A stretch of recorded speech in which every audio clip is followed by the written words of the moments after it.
Hello and welcome to episode 17 of the World Wanderers podcast. I'm Ryan. I'm Amanda and we're your hosts. And today we're going to be talking about the world's biggest salt flat, the Salar de Uyuni in Bolivia, and as well San Pedro de Atacama and our trip from there to Uyuni in Bolivia. Yeah, so Salar de Uyuni is one of the most popular attractions in South America, I would say. Between that and Machu Picchu, it kind of is two of the bigger things that people do know of that draws people to wanting to travel through South America, at least for us. Yeah, absolutely. I'd seen, I think virtually everyone I know who has gone backpacking in South America has gone to it. It's like right at the top with Machu Picchu of things to do in South America, other than maybe this year go to the World Cup. But I'd seen a lot of people doing photos. You can do all those funny photos where things look big and small because it is such a perfectly flat area. So I kind of had a bit of a misconception about what actually happened there. I kind of thought you just walked out, took some funny photos, and then went back to town, but it is a big tour. And so the ways to do it, normally you can start from Uyuni and go to San Pedro de Atacama, northern Chile, or the reverse, which is what we did. Yeah, so we got into San Pedro de Atacama from Argentina, from Jujuy province in the north of Argentina, which is a pretty fantastic location in terms of scenery. And it just gets cooler as you get to San Pedro de Atacama. Yeah, cooler and like otherworldly. I remember being in Jujuy and being struck by the landscapes a lot. And then going to San Pedro and it's like, you feel like you're on a different planet. Yeah, for sure. The only thing that I'd really heard about San Pedro de Atacama before going was that it's the closest place on Earth to Mars. And going there, I was definitely like, wow, I am in another place. It's a massive desert. It's one of the driest deserts in the world, if not the driest. And it's also very cool in terms of temperature because it does stretch all the way to the coast. And then it's also very high in altitude. So on average, it's at 2,000 meters above sea level. And I think San Pedro itself, the town, is at 2,500 meters above sea level. So quite high. Yeah. And we had heard a lot of stories about salt flats tours, people having problems with altitude sickness. So our route kind of had us building up altitude along the way into San Pedro. But when we got to San Pedro, we still were feeling the effects of high altitude a little bit. Yeah, for sure. Getting there, it's walking around and it's just like out of breath. It's like we're jogging everywhere trying to talk. Mm-hmm. It's also very dry, dusty. Extremely dry. My hands were chapped, my lips were chapped, my nose was dry. Super dusty, and there isn't really paved roads in the town. So when there are vehicles driving on the roads, it just kicks up more dust. You're kind of just breathing in this weird red Mars-like dust the entire time you're there. Yeah, and we had both kind of expected San Pedro to be something bigger than it was, right? Yeah, for sure. I mean, it's one of those things that when you're on the Gringo Trail, you kind of hear about San Pedro de Atacama over and over again as this big tourist spot where you have to go. It's unbelievable scenery, so many cool things to do. And because of that, I guess I just had it in my mind that it was something more than it actually was. Yeah, because we'd heard quite a bit about it. I was kind of expecting quite a larger city. I remember when you told me that there's only a couple thousand people there, I was like, whoa. Yeah, and I think I said that after we'd crossed the Chilean border on the bus there. It's like, oh, this town actually only has like, I don't know, 2,000 people in it. Mm-hmm. Like, it's small.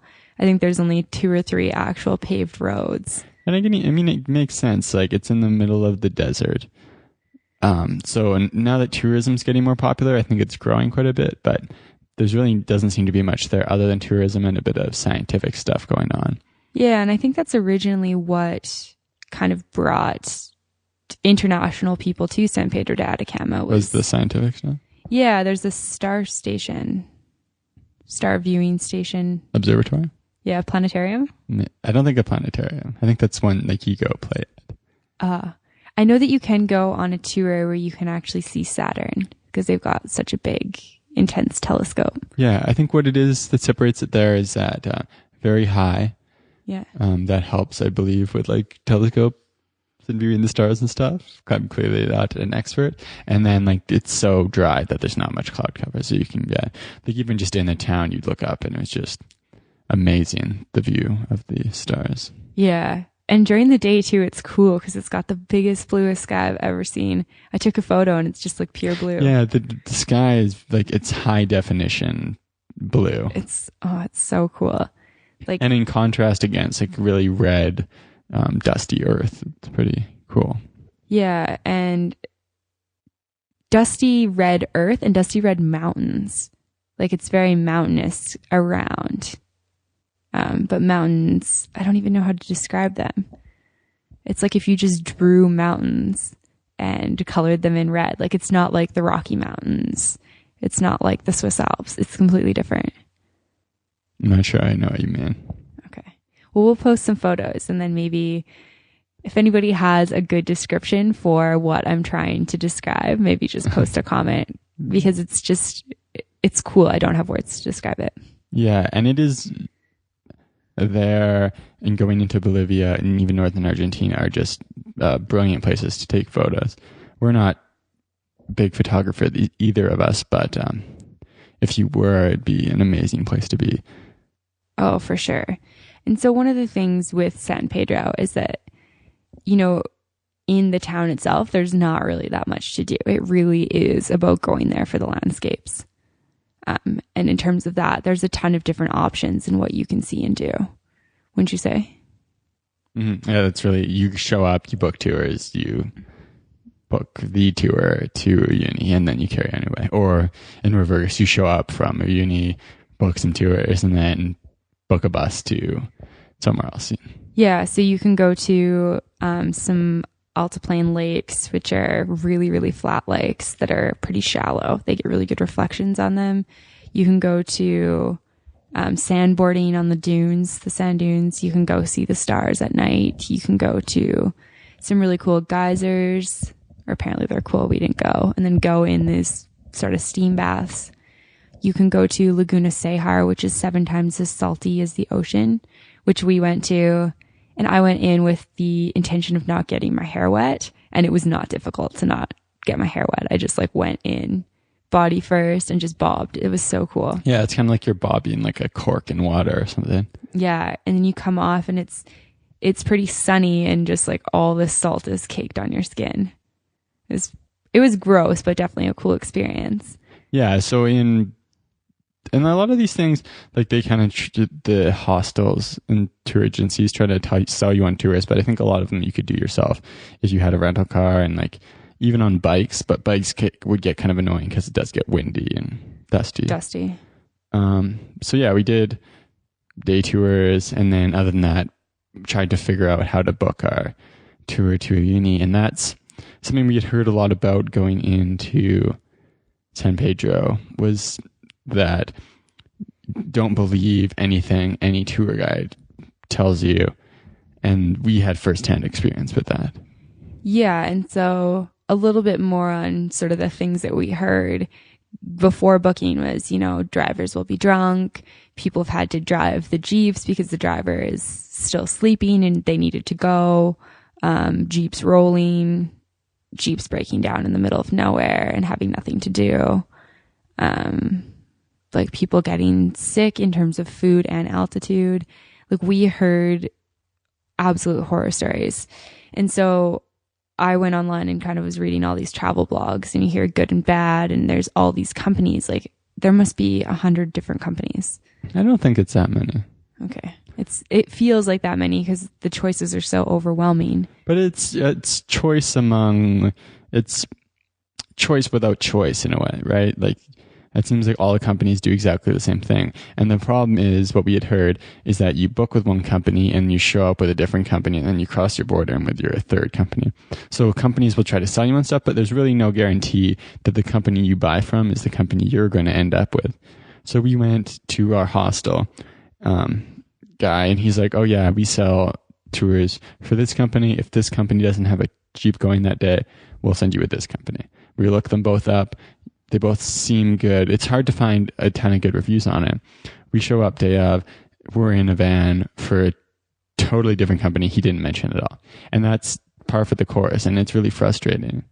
It is, and especially too, you know, like I can't eat weed. So I'm like, okay, like I'm wheat intolerant, like I need gluten-free food. And he's like, yeah, no problem. Like I'll put it on your voucher. Like I'll put that you're celiac, everything will be covered. And I think that it was good that, you know, we'd been traveling for 4 or 5 months at this point, and I'm like, I'm going to make sure I have enough snacks to last me in case there isn't food for me. And because we'd heard all these nightmare stories, like we basically, I would say we had no expectations. Yeah, I think we were able to set ourselves, we went in knowing that kind of anything was possible and set low expectations. And I think it gave us a platform where we could have a good experience, because I think a lot of people who go and get really bad reviews, they go in and they say, oh, I'm promised X, X, X, and X. And then you get upset at these things because you were promised them and you didn't get them, which is understandable. Like, I mean, here in Canada, if someone tells me they're going to do this, this, and this, and then I don't get that, I'm like, I want part of my money back. You know, you made an agreement and you failed to go through with it. But it's just, I don't know why. I guess I do know why. The companies there have no real repercussions, because you book this tour to leave the country, and then it's not like you're going to come back and get your money, you know? Yeah, exactly. And there's also, because of the pass between Chile and Bolivia, Chile actually took that land from Bolivia. And so there's a lot of sort of bad energy, bad feelings. They kind of have like some diplomatic games going on, so you can't actually operate a tour in both countries. So what happens is, since the majority of the tour is in the Bolivian side, the company you actually take the tour with is in Bolivia, but those companies can't operate in Chile. So these companies in Chile kind of just work as like a ferry service to the Bolivian companies. So that's one thing we heard. If you book on the Bolivian side, you've got, since the company you're booking from is the company you're actually going to do the tour with, they seem to be more trustworthy in terms of what they say you'll get. Other than Red Planet, we've heard bad things about all the other companies. So, yeah. Do you even know the name of the company that we ended up with on the Bolivian side? No. Like, I don't think I ever knew what it was.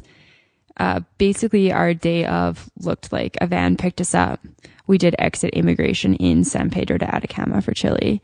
We drove 20 minutes through the desert to a little house that said, like literally a little cement house that said, Bienvenidos a Bolivia, like welcome to Bolivia. Went in, got a passport stamp, and then got transferred to our Jeep. And I asked if there was a bathroom there, and the guy laughed at me. Like it was literally a house in the middle of the desert. It's desolate, mountainy, quite high. Freezing cold. So freezing cold, and then just a whole bunch of Jeeps and a whole bunch of buses from Chile, trading off passengers either way. So with it, I mean, you do kind of have to embrace the uncertainty, which is, it's hard for me. Like, quite frankly, I don't like things that are kind of out of my control. I like to know what I'm getting myself into. I like to have expectations for something. Because I'd heard so much about this, I was like, okay, I really need to just, I need to have my snacks prepared. I need to just recognize that I want to see the salt flats. And at the end of the day, they're going to be amazing. And whatever else comes with this, I need to just take it as it comes and just embrace that everything else is very uncertain for us. How did you feel? Like, that was a very outside of my comfort zone thing for me. Yeah, I was definitely uncomfortable quite a bit, because you get out of this van with a group of, I think there's 11 of us, and then you've got to go into 2 Jeeps, and you're not sure which Jeep you're going to get into. Immediately, like right off the start, the drivers don't speak any English at all, which none of the drivers do, except apparently for this Red Planet tour, which only goes the other way. And they're giving us a hard time about how, since we booked through a hotel, if we crashed and needed medical help, the tour company wouldn't help us because, like, we're not their guests because we booked through a hotel and stuff. Like, people are just, like, lying and deceptive and just generally shitty. And then kind of all through the tour, we seem to get a little bit less good stuff because we had booked with a hotel instead of a tour agency, which I guess takes a little bit of their cut out. Yeah, like I think one of the lunches we didn't get avocado and cheese with our lunch, whereas the other group did. Yeah. But yeah, you need to, yeah, it's, if you're really being perceptive of being slighted, you're going to be upset quite a bit of the time. For sure. I think, and just don't have high expectations going in other than the scenery is going to be absolutely amazing. And that's, I think, what you need to keep focused on is like you're there to see the scenery. The rest of it is kind of just, not important because there's tell you you're going to stay at this hotel and then you're at a different hotel and you could obviously, it'd be a situation that could make you upset. Or you could take the perspective on, hey, I'm here to see this. I'm still going to see it. It's going to be fine. Yeah, exactly. And the food was edible, but it wasn't good. Like the one lunch we got served, hot dogs, mashed potatoes, and like a cucumber and tomato salad. Mm-hmm. And I was like, I haven't eaten a hot dog in like 3 years. And there's a reason for that. But, I'm hungry. I'm not going to make myself miserable over this. I'm going to just eat this hot dog like it is what it is. I'm going to eat these box mashed potatoes. And then I'm going to go outside and I'm going to feel great because I'm in one of the most beautiful places in the world. And it is what it is. Yeah, but not too great because one of the problems that is common on tours is altitude sickness. I don't know why I forgot the word for that. Because you go from San Pedro 2,500 meters up to, you stay at about 5,000 meters that first night. And a lot of people haven't been in San Pedro for too long. So they come in from sea level, San Pedro for a day, up to 5,000 meters. And then they're just fucked with the altitude. We had kind of progressed up 1,000 one night, 1,500. San Pedro 2,500 a couple nights up to 5,000. But we were still kind of feeling the effects that first night. Yeah. So the first day we kind of, we went to a hot springs and stopped at a few altiplane lakes. And then our accommodation was at an altiplane lake and there was a nice walk we could do. So we did it. It was like half an hour, 45 minutes. And getting there, it's like, whoa, we're really tired. Or at least for me, I'm like, I'm exhausted. And all of a sudden I'm like, I can barely breathe. It felt like we were running, trying to talk. And then getting back after about an hour and a half of walking, my head was throbbing. Yeah, I remember having a headache as well. But thankfully we were doing better than the 3 guys we were with in a Jeep. Yeah, we were with 3 British guys and they hadn't really let themselves acclimatize. And one of them was just like, I feel so sick. My head is pounding. Fortunately, we did have lots of coca tea, which really helps with the altitude. And Ryan and I got some coca candies, so we kind of ate those pretty consistently. Yeah, and one of the other problems these guys had is that they didn't bring enough water. And it seems kind of crazy to go on a tour where they don't provide water, but that is the case with the Salar de Uyuni tour. So if you are doing it, make sure you bring water. Yeah, and another suggestion I would say is don't drink the night before going. Mm-hmm. Like it's really just not worth it. Like we didn't drink, we drank lots of water. I took Advil, coca tea, coca candies, and like I still got a really bad headache. And I feel like we probably couldn't be much more prepared than we were. Yeah. Like we brought. Yeah, I think we were as well prepared as we could have been. And still, when you go up that much in a day and you're driving, it's really tough for your body to get acclimatized to.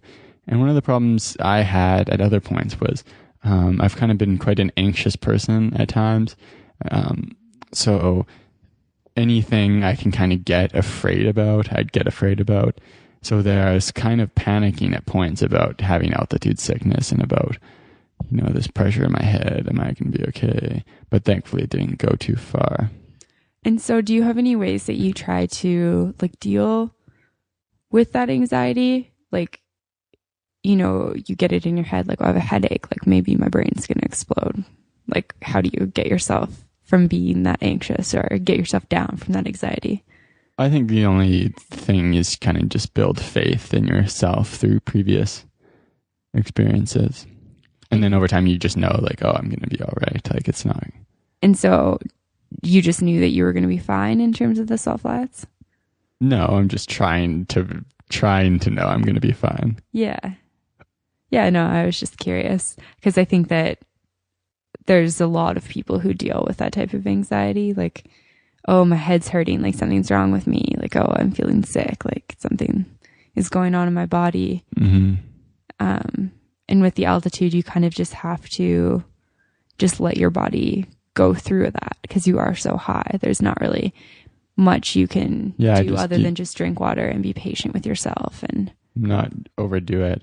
But that's the problem. A lot of people have. One girl on our tour, and quite a few people we heard from, spent the whole tour just like trying to sleep in a Jeep and like puking because they have altitude sickness, and then get out and take a few photos at the salt flats, which is kind of funny because like that is the main highlight of the tour. You get to the salt flats, but then they bundled all this other stuff around it. Like it is kind of weird how it became this giant thing instead of just like show up in Uyuni, take a bus out to the salt flat, cool photos, back to Uyuni, onwards. Yeah, and so it was a 3-day tour. First day, like I said, hot springs, geysers, alpine lakes. Second day was just, I don't know, we must have seen like 12 alpine lakes and then some more desert stuff. And I mean, it's all beautiful, but at the end of the day, it's like, I'm here to see the salt flats. Like, get me to Uyuni. And the other stuff becomes a little bit redundant, like the lakes, flamingos. But they are really cool. There's one where like the wind stirs up the minerals, so it's green, and there's one where it's red because of the same effect. Lots of flamingos. It's cool seeing animals that high because way above the tree line, there's just bushes, and then you see guanacos. Yeah, so it's like a part of the like llama family, but they can survive way up high. Yeah, they're wild, so they're a little bit like leaner, smaller. Yeah. Yeah, it's interesting. We also saw a fox. Yeah, Zorro. A Zorro. That's the word for fox in Spanish. Yeah. Is there a rolling R in that? I think it's just one R. Okay. But do you want to practice? No. I doubt. Okay. But yeah, it's a very different experience. And, you know, spending 3 days mostly in a Jeep with the occasional stop where you get out and take photos and then you kind of get back in and go, and you're with the same group. And for us, we listen to the same music. Yeah. Bolivian driver didn't have great music, unfortunately. Yeah. So it gets a little bit like by the end of the second day, it's like, okay, I am ready to not be in this Jeep anymore. And I think it's definitely the type of experience that might not be for everybody and that a lot of people probably hate. Would you do it again? I'd go to the salt flats again, but I wouldn't do the whole tour. Yeah. I think the tour, like a lot of big time attractions like the salt flats, I think you see the same thing with Machu Picchu. People try to bundle stuff into it that really isn't a big thing. So like you go to Machu Picchu now and it's like, oh, you can't just go see Machu Picchu. You got to do like a 17-day trek or else like you're not doing it right. 17 days. Well, like it's like 3-day, 4-day. You got to do a trek. Everything has to, all these big events, they come with bundles. And like that's kind of what they try to do with the salt flats, right? You can't just go see the salt flats. You got to go on the tour. And like you do see some cool stuff, but it's like, the salt flats is why you're there. So like, do you really need to do the rest of this stuff? Also, especially if you're going the other way, if you're going from Uyuni to San Pedro, like see Uyuni the very first day, and then you just have 2 days of seeing other things. Like that's one thing. There's definitely like when you build up to something, it seems cool. Like, you know, you put a lot of effort in, you get there. Wow, this is spectacular. And so we did 2 days of kind of being uncomfortable in a Jeep. Not kind of being uncomfortable in a Jeep.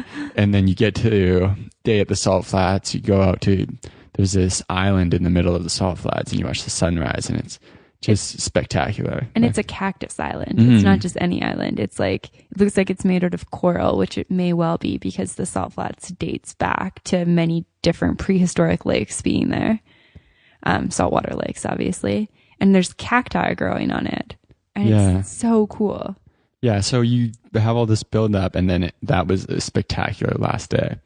And then kind of after that, it was like, okay, let's get out of here.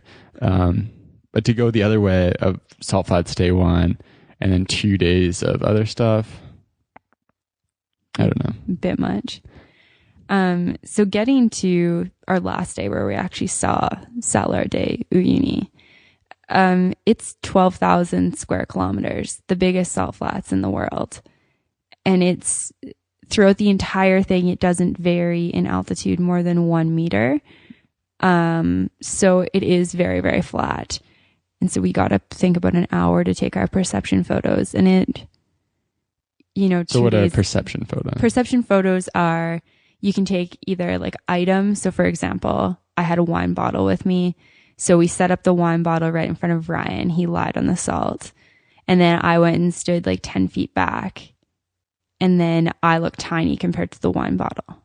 Mm-hmm. Or we set up a dinosaur, or one person stands in front, other person stands back. And you can just get a lot of cool, different photos like that. So it makes different items look bigger than yourself, or yourself look bigger than other things. Because it's so flat that it goes off forever, kind of like if you're on a boat in the ocean.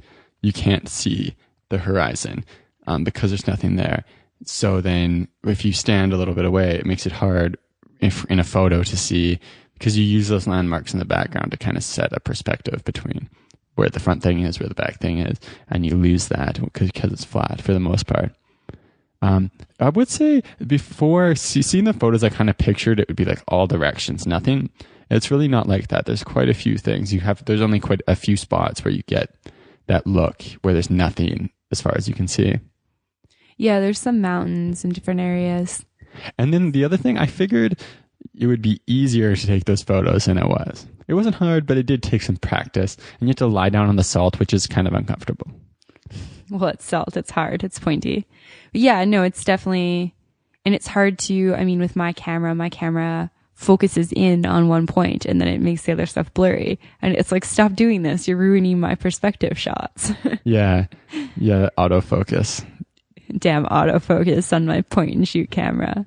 But it was pretty cool. I loved it. I thought it was actually amazing. I had so much fun taking photos, and we probably got, 25 different shots of us doing different things. And, our driver helped us with a few different things. Yeah, it's a really, really cool thing to see. And like we kind of didn't finish up on it before, but like you pay a few $100s to do the whole tour versus just paying to do the salt flats. Like, what do you think is the better bet for people? Oh, that's such a tough call. I think that the tour was worth it. It was cool to see the Altiplane Lakes. It was cool to, maybe not cool. I think it was a good experience. It pushed me out of my comfort zone and made me deal with some things that, made me kind of just live in the present and embrace the uncertainty, which is hard for me. It's a struggle. Dealing with that altitude really makes you aware that, I can do this. I can physically deal with this. Like, I'm a strong human. Mm-hmm. So I think there is a lot of like mental and physical struggles that you push through, which I thought were good. It's nice to get to hang out with some people for a few days, get closer with a group of people. Yeah, we were with 3 English guys who were pretty close to our age, so we called them the tripod. Lads. The lads. It was good, like a good group of people.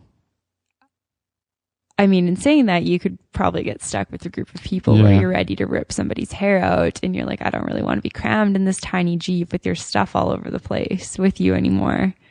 Yeah, no, it's a lot of possibilities for a negative 3 days, but it's an uncomfortable 3 days. Yeah.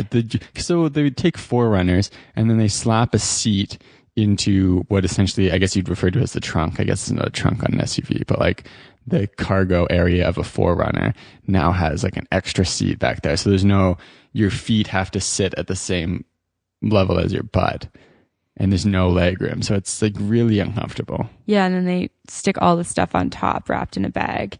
So they fit up to 6 in the Jeep, and like we only need 5. And I feel fortunate for that because 4 guys plus me, it would have been tight with an extra person.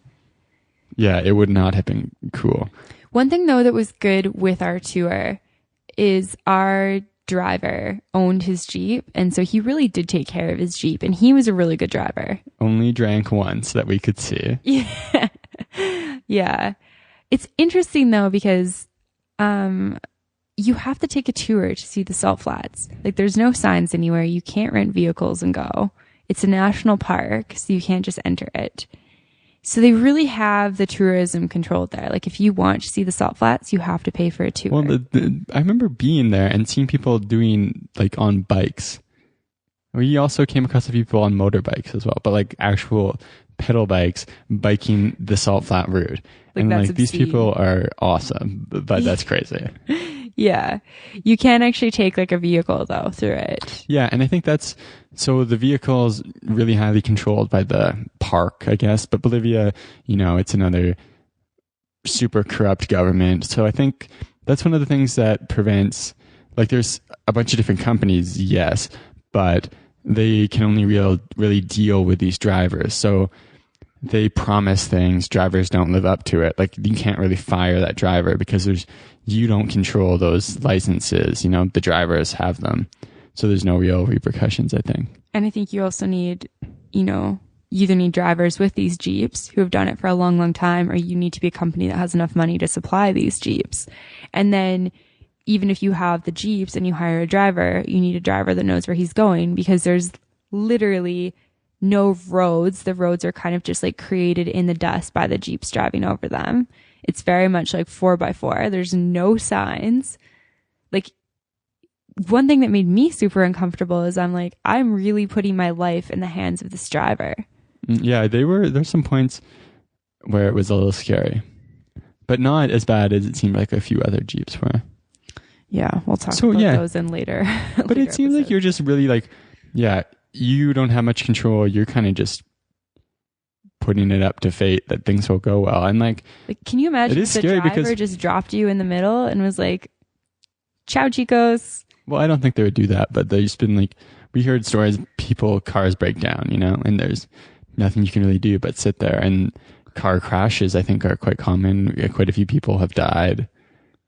Yeah, definitely. That's why I think it's important when you have, like, we heard a lot of good stuff about this Red Planet company, but they only run from Uyuni to San Pedro. But they seem to Uyuni back to Uyuni through the salt flats. Yeah, but they seem to offer like good service, live up to what they say. They do charge a bit more, but I think like those are the companies that people should be supporting. Instead of trying to, you save a buck, yes, but you're, just leaving it up to chance versus a company that seems to be doing something good. Yeah, for sure. After hearing all these horror stories from people on the road and then reading about them online, we did debate, like, is it smarter for us to fly to La Paz and kind of do Bolivia backwards so that we don't end up with like a drunk driver in a sketchy situation, or perhaps put our lives in danger, pay all this money and have an absolutely terrible experience. And yeah, it's a tough place to be in because there's no way to be sure of what you're getting. When you're booking from Chile, some tour companies will try to sell you on like luxury features and stuff, but they are not trustworthy. You shouldn't believe them at all. If you're in Bolivia, it seems like you can trust them a bit more, but yeah, it's kind of a bit of a leap of faith, which isn't really something you want to make. When it, the downsides could be like death or something like that. Severe injury. The one thing I would say is it seems with stuff like that, it's really word of mouth based. And the stories that get relayed are I met a guy who knows a guy whose car rolled over, someone got pretty badly hurt. No one's like, I know a guy who went and knows a guy who did a tour. It was pretty all right. The driver was quiet, but it was fine. Like the sensationalist stories are the ones that get relayed. And so it kind of skews your perspective on things, where you kind of come to think that kind of unconsciously in a way, because all you hear are these negative stories, and then you'll meet a few people who have positive ones, but these negative ones kind of get repeated and repeated because they go friend of a friend, versus good ones don't really go that far. Yeah, for sure. And it's the same thing that happens, the way media gets back to Canada about things that happen in third world countries with travelers. It's like, somebody went to the salt flats and the driver was drinking during the day and crashed the Jeep and they died. Like, people shouldn't go to Uyuni. Mm-hmm. Instead of, like, you know, all the millions of other people who have gone and had a wonderful time and had all right food, maybe a headache from the sickness, but altitude sickness, and, you know, had a fabulous time taking perspective shots. Yeah. But the thing is, so normally something bad happens, there's repercussions, things change, people adjust to get better to fix that problem. I think the problem that you'd have somewhere like Uyuni, where it's like this controlled park situation where it doesn't seem like, because companies there, I'm sure, would like to have, like, they probably don't want to lie to customers, right? Like, it's kind of a position they have to be in to sell, because it's like, because even the guy who was selling us our tour at our hotel, like, he was fairly honest about, like, we drop you off with the Bolivians, and like after that, he's like, we really have no control. Like, we've tried to develop good relationships. We've done our best. Like, we do think we have good relationships, but like, once you've crossed into Bolivia, everything is really out of my hands. Yeah, because I think there's a limited number of drivers. I'm not too sure of how it works, but maybe the people who control the drivers, whatever, you can't, as a company, say, okay, we're not going to work with this driver anymore, because there isn't another one to work with. So if you want to sell the tour, you've got to deal with these people who aren't, you got to deal in the situation where you can't really, you know, ensure safety and stuff. Yeah. And so for people who are going to the salt flats on the tour, go in with fairly low expectations, do as much research as you can, but ultimately just take a choice. Don't pay for upgrades, especially if you're crossing from Chile to Bolivia. Be prepared to be cold. It is high altitude. You know, be prepared to eat basic food, sleep in really cold conditions, be fairly uncomfortable for the majority of the time, but see some of the most beautiful scenery, I think, in the world. Yeah. And we found from traveling, like, the uncomfortable stuff and the kind of the bad experiences a lot of time turn out to be the best stories. And that's a really helpful perspective to take when things are going wrong. That, like, oh, you know, our Jeep broke down. It's like, well, this kind of sucks, but it's a good story. Like, I'll be able to tell this to people for a while, and people will find it amusing and good thing to connect with people over. And yeah, there's a lot of growth in getting out of your comfort zone. So yeah, for sure. I think that, you know, one of the reasons that I continue to push myself to go to new places is to really try and get out of my comfort zone and do stuff that I wouldn't normally do.